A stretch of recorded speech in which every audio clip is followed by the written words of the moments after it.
जय हिंद मेरे प्यारे देशवासियों। आज जो है इस वीडियो में हम 25 महत्वपूर्ण क्वेश्चन देखने वाले हैं जो कि आपके बिहार बोर्ड एग्जामिनेशन 2025 के लिए मोस्ट इम्पोर्टेंट है। तो प्लीज़ आप सभी इस चैनल पर नए हैं या पहले से देख रहे हैं तो इस चैनल को अधिक से अधिक शेयर करें और लाइक और सब्सक्राइब जरूर करें। आज की वीडियो बहुत महत्वपूर्ण है। तो चलिए चैप्टर देखते हैं। 3 चैप्टर का नाम है विद्युत धारा के चुंबकीय प्रभाव। इसमें कि 25 मोस्ट इम्पोर्टेंट क्वेश्चन रखने वाले हैं जो कि आपके एग्जाम में 100% आने वाले हैं। तो चलिए फर्स्ट नंबर बढ़ते हैं। फर्स्ट नंबर पहला, विद्युत धारा उत्पन्न करने की युक्ति को कहते हैं। ऑप्शन ए जनित्र, option B motor, option C ammeter, option D galvanometer. तो इसका करेक्ट ऑप्शन हो जाएगा ऑप्शन नंबर ए जनित्र। क्या हो जाएगा? जनित्र। ये करेक्ट आंसर हो जाएगा। चलिए अगले प्रश्न पर बढ़ते हैं। प्रश्न नंबर 2, विद्युत फ्यूज विद्युत धारा के किस सिद्धांत पर कार्य करता है? ऑप्शन ए ऊष्मीय, ऑप्शन बी चुंबकीय, ऑप्शन सी रासायनिक, ऑप्शन डी इनमें से कोई नहीं। इसका करेक्ट ऑप्शन हो जाएंगे ऑप्शन नंबर ए उसमें प्रभाव पे काम करते हैं। किस पे? उसमें प्रभाव पे। तो ये करेक्ट आंसर हो जाएंगे। चलिए अगले प्रश्न पर बढ़ते हैं। प्रश्न नंबर 3, विद्युत चुंबकीय प्रेरणा की खोज किसने की थी? Option A Ampere, option B Fleming, option C Faraday, option D इनमें से कोई नहीं। तो इसका करेक्ट ऑप्शन हो जाएंगे ऑप्शन नंबर सी फेराडे ने खोज किए थे। किसने किए थे? फेराडे ने। तो सी करेक्ट आंसर हो जाएंगे। चलिए अगले प्रश्न पर बढ़ते हैं। प्रश्न नंबर 4, विद्युत फ्यूज आधारित है। ऑप्शन ए धारा के उसमें प्रभाव पर, ऑप्शन बी धारा के विद्युतीय चुंबकीय प्रभाव पर, ऑप्शन सी धारा के चुंबकीय प्रभाव पर, ऑप्शन डी धारा के रासायनिक प्रभाव पर। तो इसका करेक्ट ऑप्शन हो जाएगी ऑप्शन नंबर ए धारा के उसमें प्रभाव पे। ये करेक्ट आंसर हो जाएंगे। चलिए अगले प्रश्न पर बढ़ते हैं। प्रश्न नंबर 5, विद्युत धारा उत्पन्न करने वाली युक्ति को कहते हैं। ऑप्शन ए जनित्र, option B motor, option C galvanometer, option D refrigerator. तो इसका करेक्ट ऑप्शन हो जाएंगे ऑप्शन नंबर ए हो जाएंगे करेक्ट ऑप्शन जनित्र। क्या हो जाएगा? जनित्र। ए करेक्ट आंसर हो जाएंगे। चलिए अगले प्रश्न को बढ़ते हैं। प्रश्न नंबर 6, तांबे के तार की एक आयताकार कुंडली किसी चुंबक क्षेत्र में घूर्णन गति कर रही है। इस कुंडली में प्रेरित विद्युत धारा की दिशा में कितने परिभ्रमण के पश्चात परिवर्तन होता है? Option A 2, option B 1, option C आधे, ऑप्शन डी चौथाई। तो इसका करेक्ट ऑप्शन हो जाएंगे option number D correct answer हो जाएंगे चौथाई। जी करेक्ट आंसर हो जाएंगे। चलिए अगले प्रश्न पर बढ़ते हैं। प्रश्न नंबर 7, किसी भी व्यक्ति में विलयदिक परिवर्तन का कार्य करता है। ऑप्शन ए विद्युत जनित्र, ऑप्शन बी विद्युत motor, option C galvanometer, option D voltmeter. तो इसका करेक्ट ऑप्शन हो जाएंगे option number A correct answer हो जाएंगे विद्युत जनित्र। चलिए अगले प्रश्न पर बढ़ते हैं। प्रश्न नंबर 8, अति भ्रमण के समय विद्युत परिपथ में विद्युत धारा का मान क्या होता है? ऑप्शन ए बहुत कम हो जाता है, ऑप्शन बी बहुत अधिक बढ़ जाता है, ऑप्शन सी परिवर्तित नहीं होता है, ऑप्शन डी में से कोई नहीं। तो इसका करेक्ट ऑप्शन हो जाएंगे ऑप्शन नंबर बी बहुत अधिक बढ़ जाता है। तो बी करेक्ट आंसर हो जाएंगे। चलिए अगले प्रश्न पर बढ़ते हैं। प्रश्न नंबर 9, विभक्त विलय का उपयोग किस उपकरण में किया जाता है? ऑप्शन ए विद्युत मोटर, ऑप्शन बी विद्युत जनित्र, option C ammeter, option D galvanometer. इसका करेक्ट ऑप्शन हो जाएगा ऑप्शन नंबर ए विद्युत मोटर। एक करेक्ट आंसर हो जाएंगे। चलिए अगले प्रश्न पर बढ़ते हैं। प्रश्न नंबर 10, फ्लेमिंग के वामास्त नियम में बाएं हाथ की तर्जनी संकेत करती है। ऑप्शन ए चालक पर आरोपित विद्युत धारा बल की दिशा, ऑप्शन बी चुंबकीय क्षेत्र की दिशा, ऑप्शन बी चालक में प्रवाहित विद्युत धारा की दिशा, ऑप्शन डी न्यूज को नहीं। तो इसका करेक्ट ऑप्शन हो जाएंगे option number B correct answer हो जाएंगे चुंबकीय क्षेत्र की दिशा। चलिए अगले प्रश्न पर बढ़ते हैं। प्लीज़ आप सभी यदि इस वीडियो को लास्ट तक देख रहे हैं तो लास्ट में कमेंट में ज़रूर बताइएगा कि आपका 20-25 ऑब्जेक्टिव में से कितना सही हुआ है, ताकि पता चल सके कि आपकी तैयारी किस लेवल पे है। तो प्रश्न नंबर 11, किसी परिवर्तन का निम्नलिखित में से कौन सा गुण किसी चुंबक के क्षेत्र में मुक्त गति करते समय परिवर्तित नहीं हो सकता है? ऑप्शन ए चाल, ऑप्शन बी वेग, ऑप्शन सी संवेग, ऑप्शन डी इसको नहीं। इसका करेक्ट ऑप्शन हो जाएंगे ऑप्शन नंबर ए चाल। क्या हो जाएगा? चाल। ये करेक्ट आंसर हो जाएंगे। चलिए अगले प्रश्न पर बढ़ते हैं। प्रश्न नंबर 12, किसी विद्युत धारावाही चालक तार द्वारा उत्पन्न चुंबकीय क्षेत्र की दिशा निर्धारित करने के लिए निम्नलिखित में से कौन सहायक है?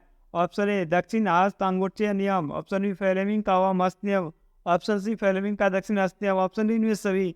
इसका करेक्ट ऑप्शन रहेंगे ऑप्शन नंबर डी इनमें से सभी करेक्ट आंसर हो जाएगा, जो कि मोस्ट इंपोर्टेंट क्वेश्चन है तो नोट कर जाइएगा।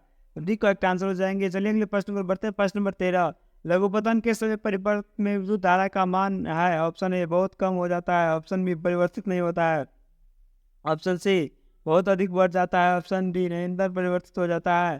तो इसका करेक्ट ऑप्शन हो जाएगा option number C correct answer हो जाता है, बहुत अधिक बढ़ जाता है, तो सी करेक्ट आंसर हो जाएंगे। चलिए अगले प्रश्न को बढ़ते हैं। प्रश्न नंबर 14, घरेलू विद्युत परिपथ में उदासीन तार का रंग होता है, ऑप्शन ए लाल, ऑप्शन बी हरा, ऑप्शन सी काला, ऑप्शन डी पीला। इसका करेक्ट ऑप्शन हो जाएंगे ऑप्शन नंबर सी काला होता है, क्या होता है, सी करेक्ट आंसर हो जाएंगे। चलिए अगले प्रश्न को बढ़ते हैं। प्रश्न नंबर 15, किसी क्षण चुंबक के अंदर चुंबकीय क्षेत्र रेखाओं की दिशा क्या होती है, ऑप्शन ए उत्तर ध्रुव से दक्षिण ध्रुव, ऑप्शन बी दक्षिण ध्रुव से उत्तर ध्रुव, ऑप्शन सी उत्तर ध्रुव से पश्चिमी ध्रुव, ऑप्शन डी दक्षिण ध्रुव से पश्चिमी ध्रुव। तो इसका करेक्ट ऑप्शन हो जाएंगे ऑप्शन नंबर ए उत्तरी ध्रुव से दक्षिणी ध्रुव। तो ये करेक्ट आंसर हो जाएंगे, जो कि मोस्ट इंपॉर्टेंट है, इसको नोट कर लीजिएगा। चलिए अगले प्रश्न को बताते हैं। प्रश्न नंबर 16, पश्चिम की ओर प्रक्षेपित कोई अल्फा कण अर्थात धनावेशित कण किसी चुंबकीय क्षेत्र द्वारा उत्तर की विपेक्षित हो जाता है, चुंबकीय क्षेत्र की दिशा क्या है, ऑप्शन ए अधोमुखी, ऑप्शन बी उपमुखी, ऑप्शन सी पूर्व की ओर, ऑप्शन डी दक्षिण की ओर। तो इसका करेक्ट ऑप्शन हो जाएंगे ऑप्शन नंबर बी ऊपरी मुखी, तो बी करेक्ट आंसर हो जाएंगे। चलिए अगले प्रश्न को बढ़ते हैं। प्रश्न नंबर 17, किसी विद्युत धारावाही सीधी लंबी परिनालिका के भीतर चुंबकीय क्षेत्र क्या होता है, ऑप्शन ए शून्य हो जाता है, ऑप्शन बी इसके सिरे की ओर जाने पर बढ़ता है, ऑप्शन सी इसके सीट की ओर जाने पर घटता है, ऑप्शन डी सभी बिंदुओं पर समान होता है। तो इसका करेक्ट ऑप्शन हो जाएगा ऑप्शन नंबर सी हो जाएगा, इसके सिरे की ओर जाने पर घटता है, तो सी करेक्ट आंसर हो जाएंगे।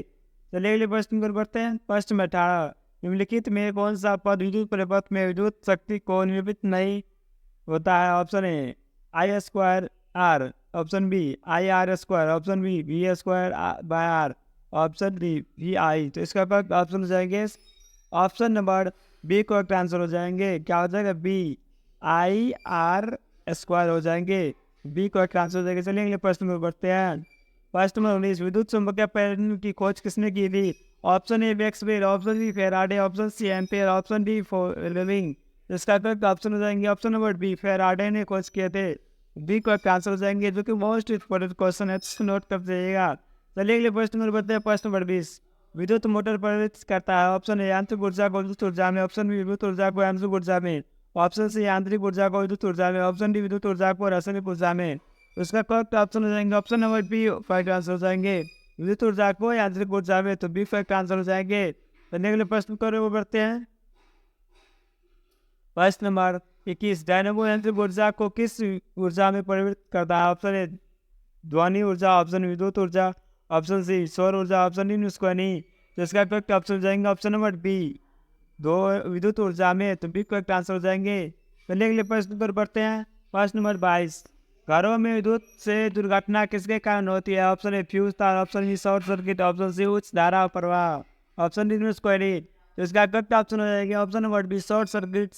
ज़्यादा विद्युत शक्ति विद्युत का घर में लगाए गए सामान जैसे पंखा, फ्रिज, कूलर, ये सब ज़्यादा उड़ने और ख़राब होने की समस्या होती है जब शॉर्ट सर्किट कहीं के लगता है। तो चलिए अगले प्रश्न पर बढ़ते हैं। प्रश्न नंबर 23, विद्युत चुंबक बनाए जाते हैं, ऑप्शन बी इस्पात के, ऑप्शन बी चांदी के, ऑप्शन सी तांबा के, ऑप्शन सी पीतल का, ऑप्शन डी नर्म लोहे की। तो इसका करेक्ट ऑप्शन हो जाएंगे ऑप्शन नंबर डी नर्म लोहे की, तो डी करेक्ट आंसर हो जाएंगे। चलिए अगले प्रश्न पर बढ़ते हैं। प्रश्न नंबर 24, डायनेमो में से कैसी धारा प्राप्त होती है, ऑप्शन ए पर्यावर्ती धारा, ऑप्शन बी बीज धारा, ऑप्शन सी दोनों, ऑप्शन डी निष्क्रिय। इसका करेक्ट ऑप्शन हो जाएंगे ऑप्शन नंबर सी हो जाएंगे, दोनों, बीज धारा और विद्युत पर्यावर्ती धारा दोनों, एसी और डीसी दोनों धारा प्रभावित होता है, जो कि मोस्ट इंपोर्टेंट क्वेश्चन है, तो सी करेक्ट आंसर हो जाएंगे। चलिए अगले प्रश्न पर बढ़ते हैं। प्रश्न नंबर 25, विद्युत चुंबकीय बनाने के लिए प्रायः किस पदार्थ का क्षार काव्य किया जाता है, ऑप्शन ए इस्पात, ऑप्शन बी पीपल पीतल, ऑप्शन सी नर्म लोहा, ऑप्शन डी इसको नहीं। इसका करेक्ट ऑप्शन हो जाएंगे ऑप्शन नंबर सी नर्म लोहा का, किसका, नर्म लोहे का, सी करेक्ट आंसर हो जाएंगे। चलिए आज के लिए तक तो मिलते हैं नेक्स्ट वीडियो में। प्लीज़ आप सभी को वीडियो समझ में आए हो और तो आप सभी कमेंट में जरूर बताइए कि 25 में से आपका कितना क्वेश्चन सही हुआ है। तो पीडीएफ के लिए देखिए व्हाट्सअप नंबर पे आप मैसेज कीजिए और निःशुल्क सेवा में आपको पीडीएफ मिल जाएंगे। चलिए मिलते हैं नेक्स्ट वीडियो में, तब तक के लिए जय हिंद जय भारत। टाइम बहुत कम है इसलिए तैयारी अच्छा से कीजिए ताकि अच्छा नंबर ला सके।